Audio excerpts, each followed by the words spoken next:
एक बहुत ही गुप्त रीजन की वजह से हर साल कई लोगों की अचानक से मौत हो रही है और यह सीक्रेट कॉज इतना अनजाना है कि कई लोग आज भी इससे अफेक्टेड है, लेकिन इसकी सीरियसनेस का उन्हें कोई अंदाजा भी नहीं होगा। और इसीलिए यही छुपी गलती आज करोड़ों इंडियंस अपने रोजाना की जिंदगियों में दोहरा रहे हैं और अपनी जान के साथ खेल रहे हैं। आप लोगों को तो यह पता ही होगा, पिछले कुछ सालों से रोजाना बहुत से यंग लोगों में हार्ट अटैक्स आने के केसेस सामने आ रहे। इनफैक्ट आज हार्ट अटैक्स ही इंडिया का सबसे बड़ा किलर बन चुका है और 3 में से 1 इंसान की आज मौत हार्ट अटैक्स की वजह से ही हो रही है। Have you noticed how so many young people are dying of heart attacks? Young men and women in their 20s and 30s dying. 50% of heart attacks in India occur in people below the age of 50. Why heart attacks are suddenly claiming young lives?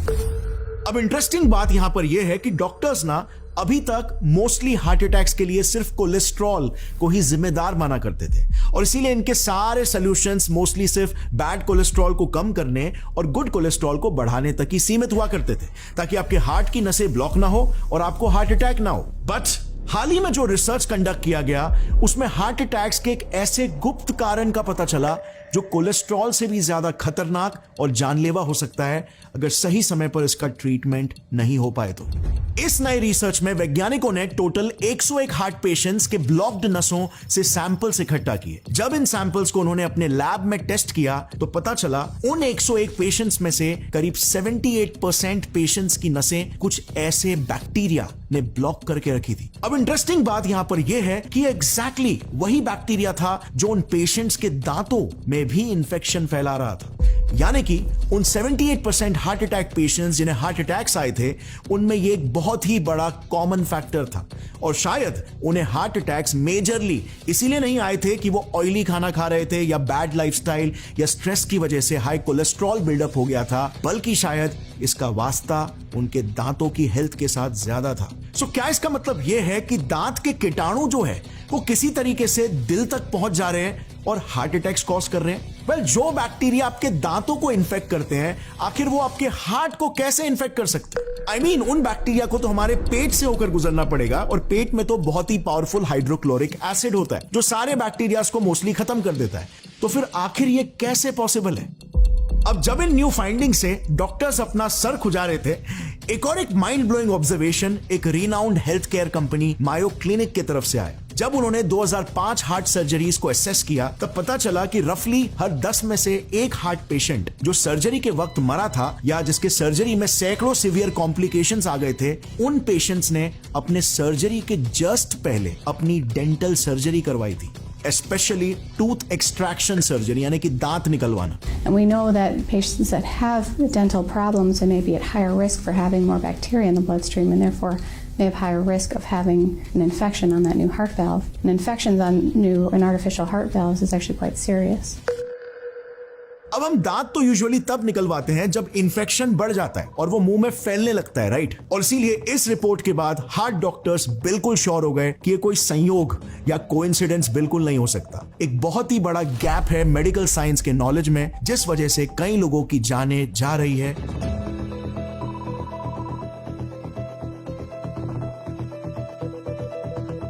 क्योंकि जैसे ही dental treatments के बाद heart के treatment को किया जा रहा है, सिवियर कॉम्प्लिकेशंस क्रिएट हो रहे हैं। इनफैक्ट 78% हार्ट अटैक विक्टिम्स के हार्ट में वही सेम बैक्टीरिया मिल रहा है जो उनके दांतों में भी है और डेंटिस्ट और हार्ट सर्जन्स के बीच में कोई प्रॉपर कोऑर्डिनेशन और कम्युनिकेशन नहीं है। इस वीडियो के जरिए आज हमारी यही कोशिश रहेगी कि हम इसके पीछे के पूरे साइंस और कॉज एंड इफेक्ट को समझे, खुद को एजुकेट करें और डेंटल हेल्थ और हार्ट हेल्थ के बीच में क्या रिलेशन है इसकी अवेयरनेस सभी तक पहुंचाए, क्योंकि यही हमारा मकसद है इस channel gets it fly science के जरिए, साइंस के थ्रू पर्सनल एम्पावरमेंट लाना। सो शुरुआत करते हैं थोड़े से हार्ट एजुकेशन से, क्योंकि कॉमन इंसान के लिए हार्ट अटैक एक ही शब्द होता है सारी दिल की बीमारियों के लिए, बट असल में हार्ट अटैक्स अलग अलग किस्म के होते हैं। इस सिंपल से एनिमेशन की मदद से समझते हैं कि अलग अलग किस्म के हार्ट अटैक्स या मेडिकली कॉल्ड कार्डियोवैस्कुलर डिजीजेस पैदा ही आखिर क्यों होते हैं।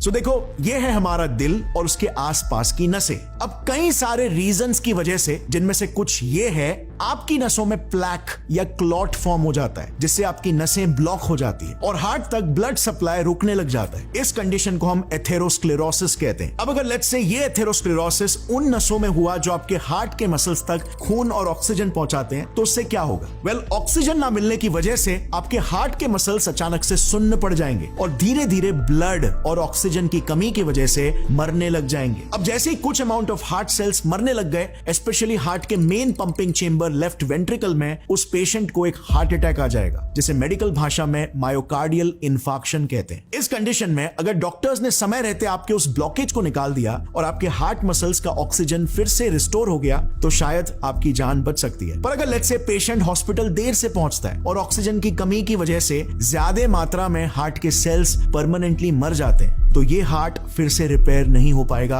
और उसकी पंपिंग एबिलिटी या तो सीवियरली इफेक्ट हो जाएगी या तो वो पूरी तरीके से रुक जाएगी, जिस कंडीशन को हार्ट फेलियर कहा जाता है।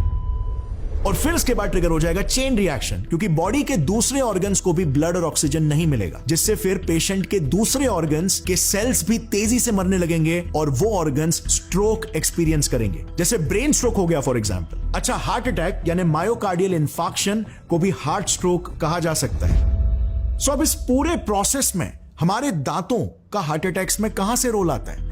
वो कैसे हार्ट अटैक से कनेक्टेड हो सकते हैं? तो अगर याद हो तो हमने पहले 78% हार्ट अटैक पेशेंट्स के क्लॉट्स में दांतों के बैक्टीरिया के मिलने की बात की थी। अब समझते हैं कि ये बैक्टीरिया आखिर इतनी दूर तक कैसे आ पाया और हार्ट को अपने शिकंजों में कैसे फंसा पाया। तो देखो, zoom in into our mouth. आप चाहे कितना भी ब्रश कर लो, लेकिन एट एनी गिवन टाइम हमारे मुंह में एटलीस्ट 200 अलग बैक्टीरियल स्पीशीज रह रहे होते हैं। कुछ गुड बैक्टीरिया होते हैं तो कुछ बैड बैक्टीरिया, और हमारा सलाइवा कॉन्स्टेंटली उन्हें हमारे दांतों को डैमेज करने और शरीर में घुसने से रोक रहा होता है। एक हेल्दी इंसान के मुंह में गुड बैक्टीरिया यानी कि वो बैक्टीरिया जो डैमेज कॉज नहीं करते, उनकी मात्रा ज्यादा रहती है और बैड बैक्टीरिया कम होते हैं। और हमारे पेट में हाइड्रोक्लोरिक एसिड भी होता है रखवाली करने के लिए, जिस वजह से वो हमारे वाइटल ऑर्गन्स यानी कि महत्वपूर्ण अंगों तक भी पहुंच नहीं पाते। लेकिन फिर अगर ओरल हेल्थ को काफी समय के लिए आपने निग्लेक्ट किया और कुछ स्पेसिफिक प्रकार के फूड्स को ज्यादा कंज्यूम कर लिया, तो ये गुड और बैड बैक्टीरिया का बैलेंस बिगड़ने लग जाता है और दांत सड़ने लगते हैं, गम प्रॉब्लम्स होने लगते हैं। अब ऐसे में इस दांत सड़ने के प्रोसेस को जल्दी अगर रिवर्स नहीं किया जाए तो दो बहुत ही घातक चीजें होती है। एक, बैक्टीरिया और तेजी से मल्टीप्लाई होने लग जाता है और पूरे मुंह को इन्फेक्ट करने लगता है, और दूसरा, वो दांतों में खड्डा करके आपके मसूड़ों के थ्रू आपके मुंह के ब्लड वेसल्स में इन्फिल्ट्रेट करने लगता है। अब मामला यहां पर और वर्स तब हो जाता है जब अगर लेट्स से आप डेंटिस्ट के पास इन्फेक्शन को रोकने के लिए जाते हो, तो मोस्ट केसेस में डेंटिस्ट आपका टूथ एक्सट्रैक्शन करवाएंगे और टूथ एक्सट्रैक्शन करवाते ही इन कीटाणुओं को सीधा वन शॉट में शरीर के हाईवेज यानी कि हमारे नसों का एक्सेस मिल जाता है और वो हमारे वाइटल ऑर्गन्स तक आसानी से पहुंच पाते हैं। बट आखिर ये प्रॉब्लम शुरू कहां से हुई? इसका मेन रूट कॉज क्या है? तो देखो, ये है दांतों की ऊपरी सरफेस जिसे एनामल कहते हैं, और ये है उसके अंदर वाला लेयर जिसे डेंटिन कहते हैं। ये मेजरली हाइड्रोक्सी एपेटाइट नाम के कैल्शियम फॉस्फोरस क्रिस्टल से बने होते हैं, और डेंटिन में स्पेसिफिकली एक प्रोटीन भी होता है कॉल्ड कोलेजन। अब जब भी हम खानों में सिंपल कार्बोहाइड्रेट्स कंज्यूम करते हैं, जैसे कि शुगरी फूड्स हो गए, इन फूड्स को हमारे मुंह के बैक्टीरिया ग्लाइकोलाइटिक पाथवे के जरिए पचाकर लैक्टिक एसिड रिलीज करने लगते हैं एज अ बाय प्रोडक्ट। यही लैक्टिक एसिड की मात्रा आपके मुंह में डिसाइड करती है कि आपका दांत सड़ेगा कि नहीं और आपका हार्ट इफेक्ट होगा कि नहीं। Let me explain you how. हमारे दांत के बिल्डिंग ब्लॉक्स जो होते हैं, हाइड्रोक्सी एपेटाइट और कोलेजन, के दोनों ही एसिड्स की मौजूदगी में तेजी से इरोड यानी मेल्ट होने लगते हैं, और ये प्रोसेस किक इन तब होता है जब आपके मुंह में ये शुगर जैसे सिंपल कार्बोहाइड्रेट्स फर्मेंट होने लगते हैं। जैसे फॉर एग्जाम्पल, और ये काफी कॉमन केस है, लेट्स से आपने रात को एक बोतल कोक पिया और बिना मुंह धोए आप सोने चले गए। अब रात भर कोक के अंदर के जो शुगर्स है वो आपके मुंह में फर्मेंट होते रहेंगे, जो लैक्टिक एसिड प्रोड्यूस करेगा। अब ऐसा बस कुछ ही दिन ट्राई करके देखना, दांत नहीं दुखेंगे तो नाम बदल देना। और जैसे मैंने कहा, ये बहुत ही कॉमन केस है। बेसिकली लैक्टिक एसिड आपके मुंह में ज्यादा मात्रा में प्रोड्यूस होने से आपके पूरे मुंह का बैक्टीरियल इकोसिस्टम ही खराब हो जाता है, क्योंकि ये एसिडिक एनवायरनमेंट गुड बैक्टीरिया को किल करता है और S म्यूटेंट्स जैसे बैड बैक्टीरिया को पनपने और मल्टीप्लाई होने में मदद करता है। और फिर ये सारे बैड बैक्टीरियाज मिलकर दांतों को सड़ाकर कैविटीज बनाकर हमारे दांतों की नसें और न्यूरॉन्स जहां पर होते हैं उस पल्प रीजन का डायरेक्ट एक्सेस हाईजैक कर लेते हैं, जिस पल्प रीजन से अगर वो नसों में पेनिट्रेट कर गए तो बस समझ लो उन्हें आपके हार्ट तक पहुंचने का एक हाईवे या एक्सप्रेसवे मिल गया। यही वजह है कि इतने सारे हार्ट अटैक पेशेंट्स के क्लॉट्स में वैज्ञानिकों को दांत के बैक्टीरिया मिले। अब ये बैक्टीरिया इससे पहले कि आपके हार्ट तक पहुंचे पहले से ही ऐसे केमिकल्स रिलीज करने लगते हैं जिससे हमारा इम्यून सिस्टम गड़बड़ा जाता है और हमारे खुद के ही टिश्यूज को अटैक करने लगता है, जो डिसफंक्शन ब्लॉकेजेस क्रिएट करने लगता है। दरअसल जैसे ही हमारे मुंह के बैक्टीरिया को हमारे नसों का एक्सेस मिल जाता है, ऑब्वियसली हमारी बॉडी का इम्यून सिस्टम एक्टिवेट हो जाएगा और उनके अगेंस्ट एक इम्यून रिस्पॉन्स शुरू कर देगा। लेकिन कुछ स्पेसिफिक माउथ बैक्टीरिया जिसके टैनरेला फॉस्थिया और पोरफायरोमोनस जिंजीवालिस, ये हमारे ब्लड स्ट्रीम में पहुंचते ही एक heat shock protein HSP60 release करने लगते हैं, जो कि ह्यूमन हीट शॉक प्रोटीन्स से ऑलमोस्ट 60% आइडेंटिकल होता है। अब हीट शॉक प्रोटीन्स ऐसे प्रोटीन्स होते हैं जो बेसिकली हमारा बॉडी किसी भी प्रकार के स्ट्रेस में रिलीज करता है। ये बेसिकली शरीर में डैमेज कंट्रोलिंग, स्ट्रेस रिड्यूसिंग और डैमेज फिक्सिंग का काम करते हैं। यानी कि आसान शब्दों में ये हमारी बॉडी को किसी भी प्रकार के इंटरनल या एक्सटर्नल स्ट्रेस से हो रहे डैमेज और डिस्ट्रक्शन से बचाते हैं। बट ये बैक्टीरियाज हमारे इन्हीं problem fixers heat shock protein की सुपारी ले लेते हैं। कैसे? इनसे मिलता जुलता बहरूपिया हीट शॉक प्रोटीन HSP60 बनाकर, जिन्हें फिर किल करने के लिए हमारी बॉडी एंटीबॉडीज बनाने लगती है, जो एंटीबॉडीज धड़ाधड़ करके हमारे ही खुद के हीट शॉक प्रोटीन्स पर भी अटैक करने लगते हैं। क्योंकि हमारे कार्डियोवैस्कुलर एरिया में, स्पेशली हार्ट पेशेंट्स में, कई सारे HSPs प्रोटेक्शन और रिपेयर का काम कर रहे होते हैं, वो सभी एक एक करके मरने लगते हैं हमारे हार्ट और नसों की हेल्दी टिश्यूज के साथ। और इसीलिए पहले के केसेस में भी ये बैक्टीरियाज पेशेंट के हार्ट में मिले, क्योंकि इन्होंने लिटरली हमारे ही बॉडी के सोल्जर्स इम्यून सेल्स को हमारे ही शरीर के problem fixers heat shock proteins की सुपारी दे दी और हमारा बॉडी एक ऑटो इम्यून रिस्पॉन्स से खुद के ही हार्ट सेल्स को किल करने लग गया। यही वजह है कि डेंटिस्ट को समझना होगा, एटलीस्ट हार्ट पेशेंट्स के केस में, कि वो सिर्फ दांतों पर फोकस नहीं कर सकते, उन्हें उस पेशेंट के केस को टोटलिटी में देखना होगा। अगर पेशेंट को किसी भी प्रकार की हार्ट प्रॉब्लम है या इवन उनके कोलेस्ट्रॉल वैल्यूज गड़बड़ाए हुए हैं, तो उन्हें एज अ प्रिकॉशनरी मेजर एक प्रॉपर ट्रीटमेंट प्लान बनाना होगा, जिससे रूट कैनल्स या टूथ एक्सट्रैक्शन जैसे प्रोसीजर्स से पेशेंट की हार्ट हेल्थ इफेक्ट ना हो और किसी भी पेशेंट को वो ओवर द एज पुश ना कर दे। But in the end friends, हमारे हेल्थ की रिस्पॉन्सिबिलिटी हमारे खुद के हाथों में भी इक्वली आती है। क्यों इंडिया एक ऐसा देश है जहां पर साइंस को बस एक सब्जेक्ट की तरह देखा जाता है, बस एक करियर ऑप्शन की तरह? क्यों साइंस को एक वे ऑफ लाइफ, एक माइंडसेट या फिर एक चीट कोड की तरह नहीं देखा जाता, जो आपकी लाइफ को कई गुना ज्यादा एम्पावर कर सकता है? वेल, जिस दिन मैंने पर्सनली ये बात रियलाइज की थी, इसने मेरी लिटरली लाइफ ही बदल दी, क्योंकि मैं अपने लाइफ के प्रॉब्लम्स के लिए साइंस को एज अ सॉल्यूशन की तरह देखने लग गया, इवन दो मैं साइंस करियर स्ट्रीम से आता भी नहीं हूं। हमें यह बात समझना होगा, science is not just for doctors या इंजीनियर्स और साइंटिस्ट, इट्स फॉर एवरीवन। सो अब देखते हैं कि हम अपने लेवल पर इस प्रॉब्लम को सॉल्व कैसे कर सकते हैं। सीधा प्रॉब्लम की जड़ से शुरुआत करते हैं, जहां से ये बैक्टीरिया आपके शरीर में एंटर ही कर पाते हैं, और वो है आपके मुंह से। बट यहां पर भी एग्जैक्टली गलती कहां पर हो रही है? वेल, नॉलेज नहीं होने की वजह से अनजाने में हम हमारे मुंह में रेगुलरली एक एसिडिक एनवायरनमेंट क्रिएट कर रहे हैं, जो ये बैक्टीरिया का ब्रीडिंग ग्राउंड बन रहा है। देखो, जैसे ही आपके दांतों पर ऐसे दाग दिखने लग जाते हैं ना, तो समझ जाओ आपके दांतों पर स्ट्रेप्टोकोकस म्यूटेंस, इस खतरनाक बैक्टीरिया ने अपने पैर पसार लिए। ये एस म्यूटेंस बैक्टीरिया बाकी के बैक्टीरिया से अलग है और एक एसिडिक पीएच में मजे में सर्वाइव कर लेता है, और एक स्पेशल एबिलिटी से ये तेजी से स्प्रेड होकर डोमिनेट करने लग जाता है। इसकी ये स्पेशल एबिलिटी है एक चिपचिपा ग्लूकोज पॉलीमर म्यूटेंट्स बना पाने की, जिससे ये नंबर 1 दांतों में लंबे समय के लिए चिपक जाता है, और नंबर 2 यही म्यूटेंट्स यानी कि उसका खाना उसे लंबे समय के लिए न्यूट्रिशन प्रोवाइड करता है, इवन अगर आप शुगर्स को खाना बंद भी कर दो अपने डाइट में तो। और इसीलिए आपके दांतों में चिपक कर वहीं पर अपनी बस्ती बसाकर दांतों में खड्डा करना शुरू कर देता है, जिसके थ्रू फिर आपके शरीर के अंदर दूसरे भी अन्य किस्म के बैक्टीरिया घुसने लगते हैं। सो इसे बीट करने के लिए सबसे पहला और इंपॉर्टेंट सोल्यूशन है, जितना हो सके शुगरी या हाई सिंपल कार्बोहाइड्रेट्स वाले फूड्स को मील्स के साथ खाओ, अकेले सिटिंग में नहीं। कई नई स्टडीज ये बताती है कि अगर आप लेट्स से 2 सालों तक लगातार करीब 200 ग्राम्स भी सुक्रोज यानी कि टेबल शुगर भी खाते हो तो वो ठीक है, मगर खाने के साथ खाना है, क्योंकि आपका सलाइवा खाने को डाइजेस्ट करने के साथ साथ सुक्रोज से बनने वाले एसिड को भी न्यूट्रलाइज कर देता है और दांतों को सड़ने से बचाता है। लेकिन वहीं पर अगर आप ये सुक्रोज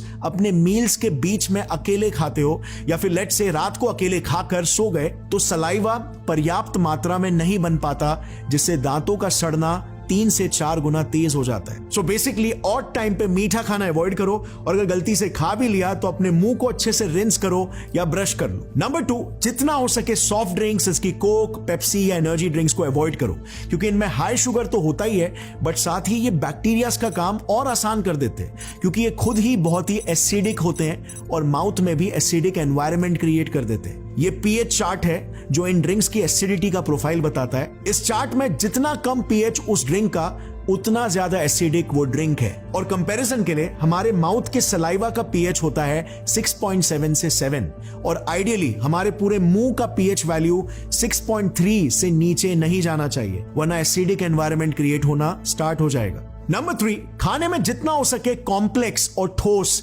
यानी कि हार्ड फूड्स की मात्रा को बढ़ाओ। जितना आप सिंपल फूड्स जिसकी शुगर्स खाओगे उतना ही आसान हो जाता है इन बैक्टीरिया के लिए उसे ब्रेक करके अपना खाना बनाना। बट कॉम्प्लेक्स कार्बोहाइड्रेट्स जिसकी ओट्स हो गए, ब्रोकली, इवन जवार, बाजरा, व्हीट और प्रोटीन्स हो गए, इन्हें ये बैक्टीरिया आसानी से ब्रेक नहीं कर पाता। और इसी के साथ आपने नोटिस भी किया होगा कि हार्ड और कॉम्प्लेक्स फूड्स को चबाने में ज्यादा समय लगता है। इसका मतलब मुंह ज्यादा सलाइवा क्रिएट कर रहा है जो एसिडिटी को न्यूट्रलाइज कर देता है। नंबर 4, शायद चबाने में ही कुछ तो जादू है।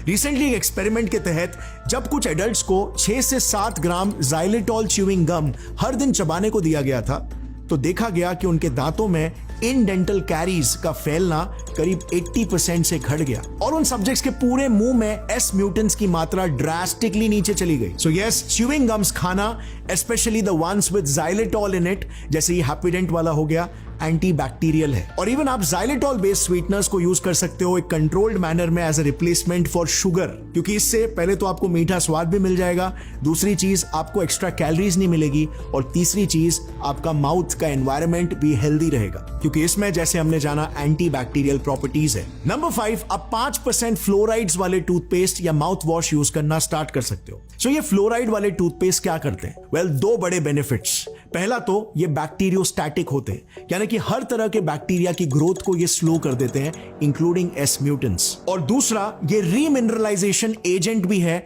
हमारे सलाइवा की तरह, यानी कि अगर कैविटीज हो गए या एनामल इरोड हो चुका है, दांत डैमेज हो चुका है, ये उस प्रोसेस को रिवर्स करते हैं मिनरल्स को वापस से टीथ में डिपॉजिट करके। और इसीलिए फ्लोराइड वाले टूथपेस्ट भी एक पावरफुल टूल है माउथ हेल्थ के आर्सेनल में। अब ये तो कुछ इंपॉर्टेंट टिप्स थे, बट आपको बेसिकली गेम समझ में आ गया है इतना कि आप अपना दिमाग लगाकर अपने सॉल्यूशंस भी खुद निकाल सकते हो। गाइस, इस वीडियो में जितना मेरा मकसद आपको वो राइट नॉलेज और सॉल्यूशन देना था, उससे कहीं ज्यादा आप में वो क्यूरियोसिटी क्रिएट करना था कि आप साइंस के और हमारे शरीर के फंडामेंटल्स को समझे, ताकि आप अपनी क्रिएटिविटी से कई ऐसे सॉल्यूशंस निकाल सके जो आपकी लाइफ और आपके हेल्थ को बेनिफिट करे।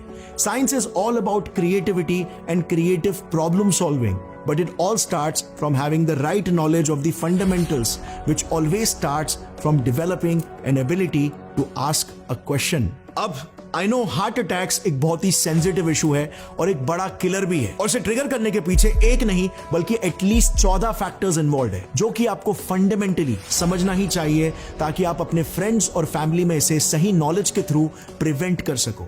और इसीलिए मैंने इंडिया के one of the leading heart specialist doctor Bimal Chhajer ji को एक 2 घंटे के पॉडकास्ट में बुलाया था, जिसमें हमने इनका पूरा नॉलेज और एक्सपीरियंस निचोड़ने के लिए क्वेश्चंस पूछे, जिसे देखकर आपको भी बहुत कुछ सीखने मिलेगा। तेल को लेके बहुत सारे जार्गन चलते हैं, saturated, mono unsaturated, poly unsaturated, ये सारे बकवास है कि Indians are genetically prone to develop more cholesterol, more triglyceride, blood pressure, sugar, और इसको मेटाबॉलिक सिंड्रोम बोलते हैं। अगर आपके 40 ब्लॉकेज है तो भी रोक सकते हो, अगर 70 ब्लॉकेज है तो भी रोक सकते हो, और 90 ब्लॉकेज है तो भी रोक सकते हो। आपका एक जादू डाइट है जिससे वेट जादू से कम हो जाता है, तो डाइट क्या है जरा बताना।